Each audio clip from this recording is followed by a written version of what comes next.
اس بیان کے اندر corps commander conference کے اندر نوجوانوں کو جو ہے وہ انفارمیشن واریئرز کا خطاب دیا گیا. کہا گیا کہ جو کردار پاکستان کے انفارمیشن واریئرز نے ادا کیا ہے وہ تاریخی کردار ہے، اور پاکستان نے انفارمیشن کے محاذ پر، سوشل میڈیا کے محاذ پر بھارت کو شکست فاش دی. آج اس قسم کی سٹیٹمنٹ آرمی چیف صاحب کی جانب سے بھی سامنے آئی، جہاں پر وہ میڈیا کی تعریف کر رہے تھے، اور یہ بات بڑی حیران کن ہے. سیاسی تجزیہ نگار اس کے اوپر بات کرتے ہیں کہ جناب چند عرصہ پہلے تک تو میڈیا کے اوپر بھی تنقید تھی، سوشل میڈیا کے اوپر خاص طور پر، اور نوجوانوں کو ڈیجیٹل دہشت گرد کہا جا رہا تھا، اور یہ بھی کہا جا رہا تھا کہ جناب یہ جو ڈیجیٹل دہشت گردی ہے اس کی وجہ سے جو ہے وہ پاکستان کو نقصان پہنچایا جا رہا ہے. لیکن اب آج اس لمحے، اس مرحلے جب بھارت کے خلاف عمران خان صاحب کے 29 اور 30 اپریل کے آنے والے بیانات کے بعد پاکستان کی نوجوان نسل ڈٹ کر کھڑی ہو گئی،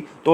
اس سے پہلے DGISPR صاحب کی جانب سے ان کی تعریف ہوئی، پھر آرمی چیف صاحب کی جانب سے ان کی تعریف ہوئی، اور آج پاکستان کی تمام عسکری قیادت جو کہ ایوان صدر میں اکٹھی ہوئی، وہ بھی پاکستان کی نوجوان نسل کو انفارمیشن واریئرز کہہ کر انہیں اس جنگ کے اندر کامیاب قرار دے دیا ہے جو کہ انہوں نے بھارت کے خلاف لڑی. اب یہ وہ سارا ماحول ہے کہ جس ماحول کے اندر مریم نواز صاحبہ کی یہ شرمناک ویڈیو سامنے آ گئی کہ جس نے رہی صحیح عزت بھی شریف خاندان کی تار تار کر دی. لیکن اس ویڈیو کی طرف بڑھنے سے پہلے، ویڈیو کے متعلق تفصیلات آپ کے سامنے رکھنے سے پہلے، میں ایک ٹویٹ آپ کے سامنے رکھنا چاہتا ہوں. اور وہ ٹویٹ کیا ہے؟ آج کئی ہفتوں کے تعطل کے بعد عمران خان صاحب سے اڈیالہ جیل میں ملاقات ہوئی. روایتی ٹراؤزر اور ٹی شرٹ میں پسینے سے شرابور عمران خان غیر متزلزل اپنے موقف سے 1 انچ پیچھے نہیں. 2 سال کی قید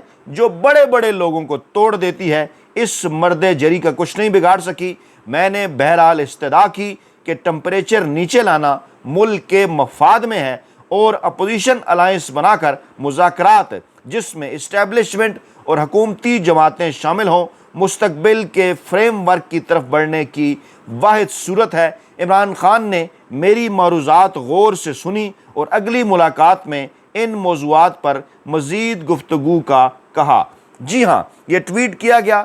فواد چودھری صاحب کی جانب سے، جن کا یہ دعویٰ ہے کہ انہوں نے عمران خان صاحب سے اڈیالہ جیل میں ملاقات کی ہے. فواد چودھری، آپ کو یاد ہوگا جب پاکستان تحریک انصاف انہوں نے چھوڑی، اس کے بعد پھر جناب ایک اور نام نہاد سیاسی جماعت جو بنی تھی تحریک استحکام پاکستان کے، پتہ نہیں اب تو لوگ نام بھی بھول گئے ہیں، وہ جہانگیر ترین صاحب والی، علیم خان صاحب والی، اس میں یہ اس طرح بیٹھے تھے جس طرح انہیں وہاں پر زبردستی لا کر بٹھا دیا گیا ہے. بڑے بے چین تھے. اس کے بعد پھر جب انہیں بلانے کی کوشش کی گئی اسٹیج پہ تو دائیں بائیں بھی ہو گئے تھے. لیکن بہرحال پاکستان تحریک انصاف کے نوجوانوں کا، پاکستان کی عوام کا بڑا اعتراض تھا ان کے اوپر کہ مشکل وقت میں انہوں نے عمران خان صاحب کا ساتھ چھوڑا. اور یہ کہا جا رہا تھا کہ یہ جناب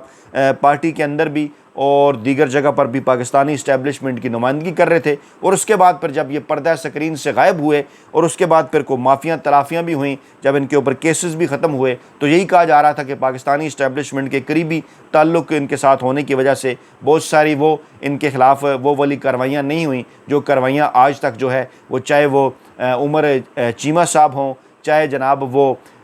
یاسمین راشد صاحبہ ہوں، چاہے وہ اعجاز چودھری صاحب ہوں، چاہے جناب وہ میاں محمود الرشید صاحب ہوں. اس قسم کی پاکستان تحریک انصاف کی جو قیادت جن کے خلاف جو کارروائیاں کی جا رہی ہیں، اس قسم کی کارروائیوں سے فواد چودھری صاحب جو ہیں وہ بچے رہے، اور وجہ ان کی یہی تھی کہ انہوں نے پاکستان تحریک انصاف چھوڑ دی. لیکن اس کے بعد چند عرصے تسلسل کے ساتھ گزشتہ تقریباً 6 ماہ میں ان کی جانب سے کوششیں جاری تھیں کہ کسی نہ کسی طریقے سے وہ عمران خان صاحب سے ملاقات کریں. اس سے پہلے ہماری معلومات کے مطابق ان کی 2 ملاقاتیں ہوئیں عمران خان صاحب سے. انہوں نے پاکستانی اسٹیبلشمنٹ کی جانب سے عمران خان صاحب کو ڈیل اور ممکنہ کسی نتیجے پر پہنچنے کے حوالے سے پیغامات پہنچائے. بات جو ہے وہ نہیں بنی. اور اس کے بعد پھر ایک دفعہ تو مجھے یاد ہے انصار عباسی جو پاکستانی اسٹیبلشمنٹ کے خود ساختہ اور غیر سرکاری ترجمان ہیں، ان کے ذریعے بھی ایک خبر کروائی گئی کہ فواد چودھری صاحب ملے ہیں عمران خان صاحب کو، انہوں نے کوشش کی ہے راضی کرنے کی، لیکن عمران خان صاحب کسی قسم کی کو ڈیل کرنے کے لیے تیار نہیں ہے. اب یہ تیسری اٹیمپٹ انہوں نے کی ہے، اور یہ انہوں نے ایک ایسے موقع پر کی ہے کہ جب پاکستان کے آرمی چیف کو فیلڈ مارشل کا عہدہ دیا گیا ہے چنتخب صدر آصف زرداری، اور چنتخب وزیر اعظم شہباز شریف کی جانب سے، اور میاں نواز شریف صاحب جنہوں نے ایک پرسرار قسم کی خاموشی اختیار کی رکھی، مریم نواز صاحبہ جنہوں نے ایک پرسرار قسم کی خاموشی اختیار کی رکھی جنگ کے دوران، اب جب انہیں اس بات کا اندازہ ہو رہا ہے کہ جناب 29 اور 30 اپریل کو عمران خان صاحب کا جو دبنگ بیان آیا اس پر پاکستانی اسٹیبلشمنٹ مطمئن ہے، پاکستانی اسٹیبلشمنٹ نے اس پر عمران خان صاحب کا شکریہ ادا کیا ہے، اور وہ عمران خان صاحب سے بات چیت آگے بڑھانا چاہتے ہیں، جہاں عمران خان صاحب سے اوورسیز پاکستانی اور ایک ریٹائرڈ شخصیت کی بھی ملاقات ہوئی 25 اپریل اور 5 مئی کے درمیان۔ اس کے بعد اب فواد چودھری کی یہ ملاقات بھی بڑی معنی خیز ہے، تفصیل تو میں نے آپ کو بتائی، جس میں انہوں نے کہا جی کہ میں نے عمران خان صاحب کو یہ تجویز دی ہے اور عمران خان صاحب نے میری باتیں سنی ہیں، اور اگلی ملاقات میں ان موضوعات پر مزید گفتگو کا کہا ہے۔ ذرائع پاکستان تحریک انصاف کے اور عمران خان صاحب کے قریبی ذرائع یہ دعویٰ کر رہے ہیں کہ یہاں بھی فواد چودھری صاحب کو اس بات سے تو انکار ہوا ہے کہ جناب وہ کسی قسم کی کوئی ڈیل کریں، لیکن بہرحال یہ ضرور انہوں نے جو ہے ان کی بات سنی، ان کا مشورہ کہ جناب جو ہے وہ ٹمپریچر جو ہے وہ نیچے لایا جائے، اور اس کے ساتھ ساتھ یہ کہ ایک اتحاد بنایا جائے اور پھر مذاکرات کیے جائیں جس میں اپوزیشن کی اور حکومتی جماعتیں شامل ہوں، اسٹیبلشمنٹ بھی جس کے اندر شامل ہو۔ عمران خان نے بھی کہا کہ میں یہ بات بار بار کہہ چکا ہوں کہ جناب اسٹیبلشمنٹ کے ساتھ ہی حتمی مذاکرات ہوں گے۔ اب جناب یہ تھا وہ سارا ماحول کہ جس ماحول کے اندر مریم نواز صاحبہ کی یہ شرمناک جو ویڈیو ہے، یہ جناب تقریباً جو کوئی 20 سے 22 سیکنڈ کی ہے، یہ آتی ہے ذرا سامنے، اور اس میں جناب شریف خاندان کی جو رئیس عزت ہے وہ بھی مریم نواز صاحبہ تار تار کر دیتی ہیں۔ ذرا غور سے سنیے، زور سے ذرا سنیے کہ اس میں وہ، کیونکہ انہیں اچھی طرح سے اندازہ ہے اس بات کا، ان کی پریشانی بڑھ رہی ہے کہ جناب یہ کیا ہوا، یہ تو جناب 9 مئی کی بات نہیں ہو رہی، یہ تو جناب اب 10 مئی کی بات کی جا رہی ہے، پاکستان کے اندر اتحاد اور یگانگت کی بات کی جا رہی ہے، پاکستان تحریک انصاف دوبارہ ریلیونٹ ہو چکی ہے، عمران خان صاحب سے ملکی اسٹیبلشمنٹ بھی بات کرنا چاہتی ہے، بیرونی جو اہم ترین لوگ ہیں جس کو بیرونی اسٹیبلشمنٹ کہا جائے، امریکہ، برطانیہ، سعودی عرب، UAE، ان کی جانب سے بھی اسی قسم کے مشورے پاکستان کی اسٹیبلشمنٹ کو دیے جا رہے ہیں۔ تو اگر یہ سب کچھ ہوتا ہے تو پھر ہمارا کیا بنے گا؟ اس کے رد عمل کے طور پر انہوں نے کیا کارروائی ڈالنے کی کوشش کی، اس شرمناک ویڈیو میں دیکھیے اور سنیے جی۔ جو کچھ 9 مئی کو ہوا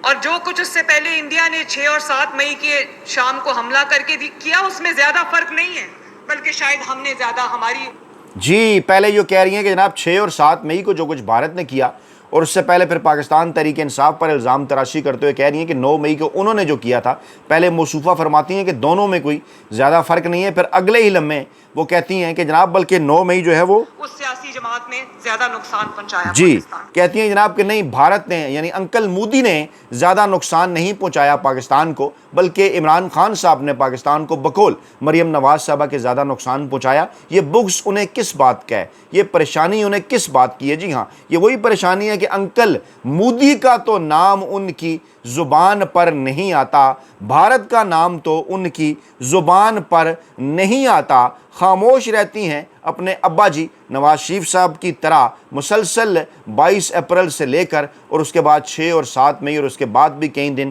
مسلسل خاموش رہتی ہیں، اور جب انہیں اس بات کا احساس ہوتا ہے، انہیں اس بات کا پتہ چلتا ہے کہ جناب سیاسی دکانیں تو بند بھی ہو سکتی ہیں، جعلی سیاسی دکانیں، تو پھر کیا فرماتی ہیں؟ ہماری اس سیاسی جماعت نے زیادہ نقصان پہنچایا پاکستان کو، کیونکہ جو کام دشمن برسوں میں نہیں کر سکا، دہائیوں میں نہیں کر سکا، وہ ہم نے خود اپنے ملک کا نقصان کر دی۔ یہ وہ ہیں کہ جن کے ابا صاحب نے، ابا جی نواز شریف صاحب نے غیر ملکی اخبارات کے اندر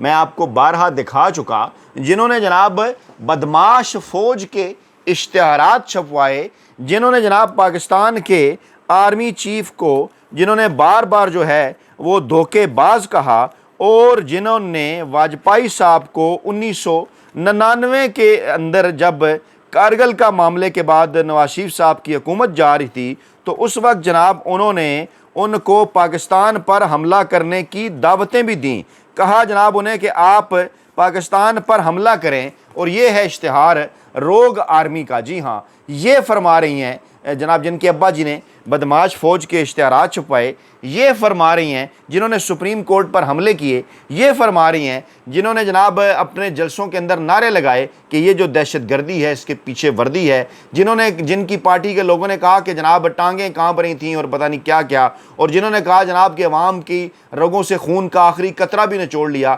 خواجہ آصف صاحب نے کہا، اور جنہوں نے یہ کہا کہ ہم 65 71 کارگل پتہ نہیں کیا کیا ہم سب کچھ ہارے ہیں اور ہماری فوج نے ہمارے ساتھ یہ کیا ہے۔ جی یہ وہ موصوفہ ہیں جن کی پوری پارٹی، جن کے ابا جی، جن کے خواجہ آصف، جن کے سردار ایاز صادق، جن کے جناب جو ہے وہ رانا ثناء اللہ، جناب جن کے پارٹی کے جو ایک صاحب تھے، وہ کیا کچھ نہیں فرماتے رہے پاک فوج کے خلاف، پاکستانی اداروں کے خلاف، اور یہ موصوفہ کہتی ہیں کہ جناب یہ جو 9 مئی کو پاکستان تحریک انصاف نے کر دیا، جس کا کسی قسم کا کوئی ثبوت نہیں ہے، اور بھائی بھارت نے جو حملے کیے اس کی تو فوٹیج بھی ہے، اس کی آپ مذمت نہیں کی آج تک آپ نے، اس کی تو فوٹیج پوری دنیا چلا رہی ہے۔ 9 مئی کی کیا کسی قسم کی کوئی فوٹیج CCTV کی ابھی تک کوئی آئی کہ اس کے اندر عمران خان یا کوئی پاکستان تحریک انصاف کا قصور تھا؟ لیکن مسئلہ کیا ہے، معاملہ کیا ہے، کیونکہ انہیں خوف ہے، انہیں ڈر ہے، انہیں اندازہ ہو چکا، اس لیے یہ شرمناک ویڈیو سامنے آئی ہے ان کی، اور اس شرمناک ویڈیو آڈیو سامنے آنے کے بعد واقعہ ہی میں جو شریف خاندان کی عزت ہے، واقعی وہ انہوں نے جناب تار کر دیے۔ یہ ویڈیو میں دیکھ سکتے ہیں آپ، ویڈیو میں آڈیو ویڈیو دونوں ان کے سامنے آئیں گے۔ جی اپنا بہت خیال رکھیے گا، اللہ نے کے بان۔